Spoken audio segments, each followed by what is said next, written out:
अस्सलाम वालेकुम व्यूअर्स। आज मैं आपको सही तरीका बताऊंगी कि दही को किस तरह से जमाया जाता है। क्यों आपकी दही बनती है तो क्यों इसमें पानी पानी सा दिखता है, क्यों वो जमती ही नहीं। कौन सी ऐसी गलतियां हैं जो नॉर्मली हम कर जाते हैं और कौन सी वो बातें हैं कि अगर आप उनको फॉलो करेंगे तो आपकी दही ये देखिए माशाल्लाह मक्खन की तरह चिकनी और पत्थर की तरह सख्त बनेगी। तो सबसे पहले हम एक कढ़ाई में 1.5 लीटर दूध लेंगे। ये फुल फैट क्रीम वाला दूध है, खुला दूध जो कि नॉर्मली हमारे घरों में आता है, भैंस का दूध, वही आपने यूज़ करना है। पैकेट वाला दूध आपने इस्तेमाल नहीं करना। और यहाँ पर हम इस दूध में बॉयल आने देंगे। जैसे ही दूध में बॉयल आएगा तो थोड़ा सा फ्लेम को लो करेंगे और इस तरह से फेंटते हुए आपने दूध को 10 मिनट तक पका लेना है।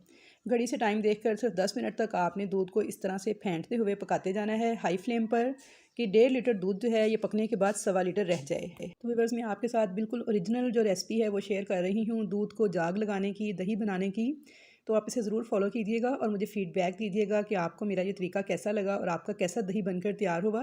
बस इंस्ट्रक्शंस को मुकम्मल फ़ॉलो कीजिएगा। तो यहाँ पे देखिए दूध जो है उसे मैंने पका के 1.25 लीटर कर लिया है। हमें इसमें कोई भी कॉर्नफ्लोर वगैरह ऐड करने की ज़रूरत नहीं है, कोई मिल्क पाउडर हम ऐड नहीं करेंगे, कुछ भी नहीं करेंगे। सिर्फ दूध को 10 मिनट तक अच्छी तरह से फेंटते हुए पका लीजिएगा। तो चलिए अब इसको हम जमाने का प्रोसेस शुरू होने वाला है, तो ध्यान से अब सारी इंस्ट्रक्शंस को फॉलो कीजिएगा। फ्लेम को हम लो कर देंगे और दूध को इसी तरह पकने देंगे। तो यहाँ पे हमने जिस जगह पे दूध जमाना है आपने उस जगह पे ही वो दूध वाला बर्तन सेट कर लेना है, यानी आपने इसे बाद में हिलाना बिल्कुल भी नहीं है। तो लिहाजा आप जिस जगह पे दूध को जमाना हो उस जगह पे उस बर्तन को रख दें। मैं यहाँ पे मिट्टी का कूंडा इस्तेमाल कर रही हूँ, लेकिन आप कोई सा भी बर्तन इस्तेमाल कर सकते हैं, इसका कोई इशू नहीं है। और अब ये देखिए दूध मैंने चूल्हे से उठाया है और मैंने गर्म दूध को ही इस बर्तन में डाल दिया है ताकि बर्तन भी साथ ही नीम गर्म हो जाए। तो यहाँ पे अब कुछ अहम बातें आपको बताऊंगी कि जिसकी वजह से दही पानी वाला या खट्टा बनता है। तो अब इसको इस तरह से फेंटते जाना है। इतना फेंटना है कि इस पूरे दूध के ऊपर झाग की एक तह सी बन जाए। लेकिन हमने झाग नहीं बनानी, असल में हमने इसके ऊपर क्रीम लानी है।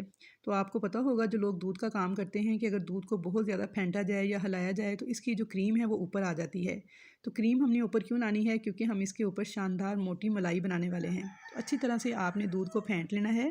तो यहाँ पे देखिए पूरे दूध के ऊपर झाग की एक तह सी बन चुकी है, तो आपको नज़र आ रही होगी। तो बस अब इसी तरह से हम इस दूध को पड़ा रहने देंगे और ठंडा होने देंगे 5 से 7 मिनट तक।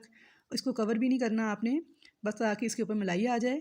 तो थोड़ी देर के बाद आपने इसको चेक करना है। तो चेक करने की एक टेक्नीक है, वो मैं आपको बताती हूँ। ना तो हमने बहुत ज़्यादा गर्म दूध को जाग लगानी है और ना ही बहुत ठंडे दूध को जाग लगानी है।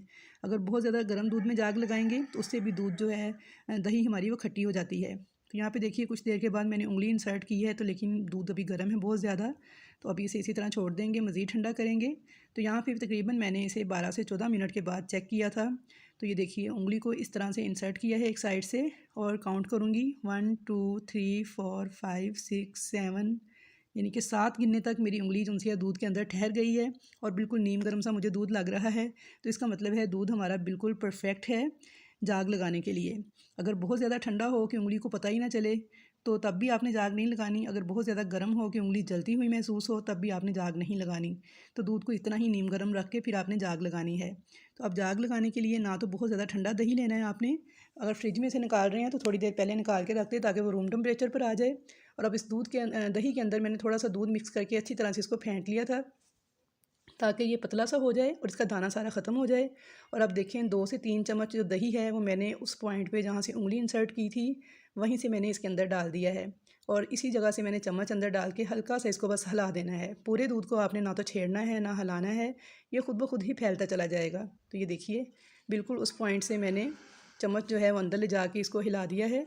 तो अब इसे कवर कर देंगे। और अगर गर्मी का मौसम है तो इसी तरह ही आप किचन काउंटर पे छोड़ दें तो हमारा दही जो है जम जाएगा 5 से 6 घंटे में। लेकिन अगर सर्दी का मौसम है तो फिर आप इसको किसी मोटे कपड़े के साथ अच्छी तरह से कवर कर दीजिए ताकि इसका टेम्परेचर जो है वो मेंटेन रहे। तो यहाँ पे देखिए आजकल अभी नॉर्मल मौसम है, रात को थोड़ी सी सर्दी हो जाती है, तो मैंने इसे मोटे कपड़े से कवर कर दिया है और इसे मैंने छोड़ दिया था 6 से 7 घंटे मैंने इसी तरह 6 से 7 घंटे के बाद दही हमारा माशाल्लाह से जब दही मेरा जम चुका है मैंने इसे 2 घंटे के लिए फ्रिज में रख दिया। फ्रिज में रख लिया था। दही जम जाए तो जैसे ही आपका दही जम जाए तो आप इसे फ़ौरन से फ्रिज में रख लेना है, वरना इससे भी दही खट्टी हो जाती है अगर ज़्यादा देर बाहर पड़ी रहे। के बाद दही को देखिए माशाल्लाह से है तो आप चेक कर सकते हैं कि हमारी दही बनके तैयार हुई है कि मैं दही बनके तैयार हुआ है। को उलट पुलट कर रही हूँ, हिला रही हूँ, तो ये दही अपनी जगह से कर रही हूँ, ये अपनी जगह से बिल्कुल अपनी जगह पे फिक्स है। इसका मतलब है कि हमारी माशाल्लाह से बहुत ही सख्त किस्म की दही बनके तैयार हुई है। तो मैं अब आपको काट के भी चेक करवा देती हूँ, दिखाती हूँ कि क्या इसमें पानी तो नहीं है, ये पतला तो नहीं है।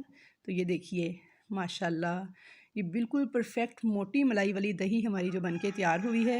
ना तो हमने इसमें कोई पाउडर इस्तेमाल किया है, ना हमने इसमें कोई कॉर्नफ्लोर इस्तेमाल किया है और ना ही हमने इसमें कोई मिल्क पाउडर डाला है। और ये देख सकते हैं आप कि माशाल्लाह से कितनी ज़बरदस्त, कितना थिक, बिल्कुल जैसे आप डेयरी से दही लेके आते हैं, जो बड़ी बड़ी कंपनीज़ के ब्रांड्स के दही आप पैकिंग वाले लेकर आते हैं, उस तरीके का हमारा दही जो है मोटी मलाई वाला बन के तैयार हो चुका है।